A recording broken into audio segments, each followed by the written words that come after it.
All right, my brother-in-law's here. He has a leak in his gas tank. We're gonna troubleshoot that and see what we can do to get that repaired.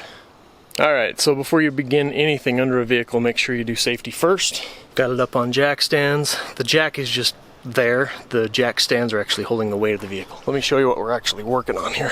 Somebody already tried to patch this once, right there. This is a plastic tank and it's not supposed to have a drain plug. That's what it looks like it is a drain plug. But they've used some sort of a glue, epoxy, something or other around it that's just slowly coming off. And so we're gonna pull that thing out. We've got it on the incline of the driveway, rear end jacked up. This is towards the back side of the tank. But we're probably still gonna leak fuel everywhere, so we're gonna pull that out and see what happens. So there's the plug out, and it's just gushing fuel. Of course, every time I record, an airplane or a car drives by. And that just happened to be, well, see there, another airplane. Go away, people. Anyway, we're draining out quite a bit of fuel here. We're trying to catch it in a catch pan we're missing. So that's just an oil drain plug is what it looks like. I don't think that's supposed to be in that tank. It's a plastic tank and that's a metal plug. There's no way the threads would be strong enough. That's why there was some epoxy something or other around it. We're gonna see if we can figure out how to permanently seal that, or at least temporarily. This is a 2014 Ram 1500, and a brand new tank was how much? Between $700 and $1,000. Yeah, that's crazy. So we're gonna try to put something on here that's gonna seal it up. When he bought the truck, it had this in it, obviously, and well, I guess that wasn't obvious, but it did. So it held for quite a while, so we're gonna do something else that's gonna hold hopefully better than that. I've got an idea we're gonna try, so hang with us.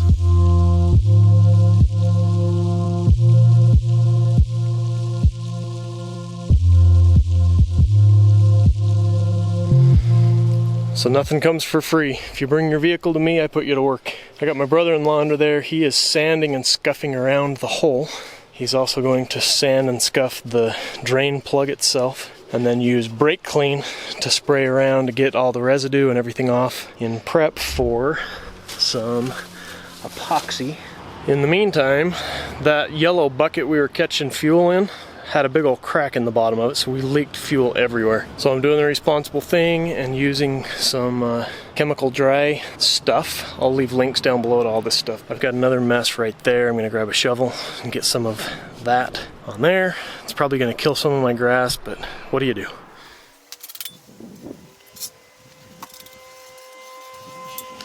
So scuffing up the head of the screw so it'll receive the epoxy as well and actually stick, and we'll get this thing back together.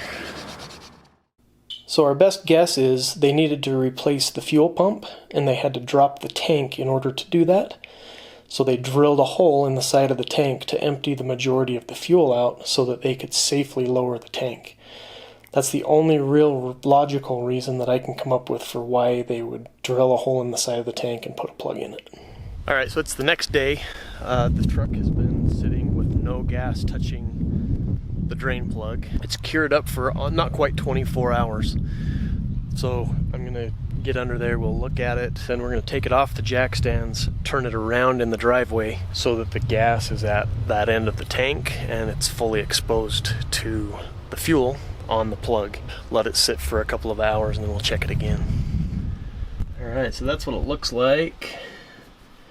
It's good and solid. It doesn't feel tacky anymore. Last night at about 9:30 p.m. it had been on there for 5 or 6 hours and it was still tacky to the touch. But that's good and solid. It feels like it's got good adhesion to the plastic. So let's turn the truck around and make sure we have a good solid fix, and then we'll call it good.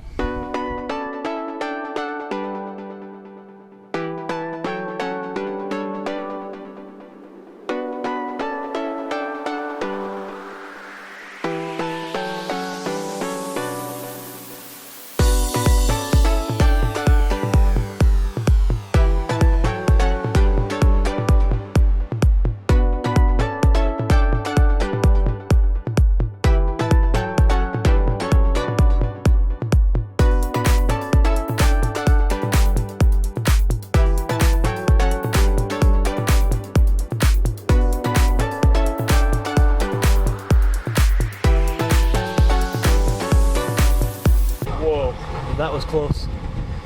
Yikes.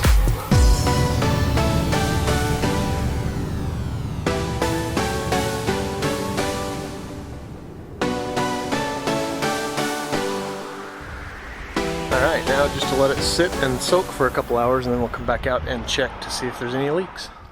Alright, well, the sun is about to go down, so we're going to check on this and make sure that we have no leaks, and it's good to go. And we'll also do one more update after a couple weeks of driving. I'll have my brother-in-law check to see if it's still holding up really good, and then we'll put a thumbs up on this fix and call it good.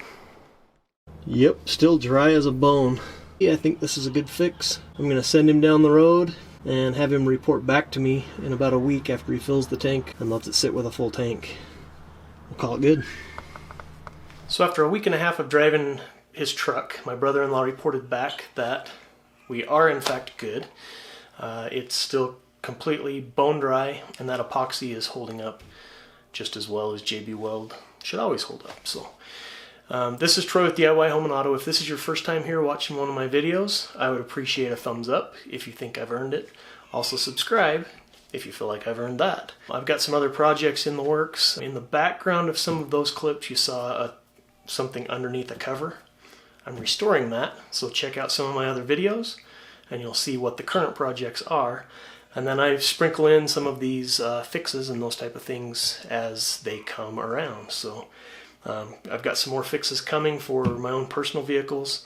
That's kind of how my channel got started. So I appreciate your support. Thanks for watching, and we'll check you guys in the next ones.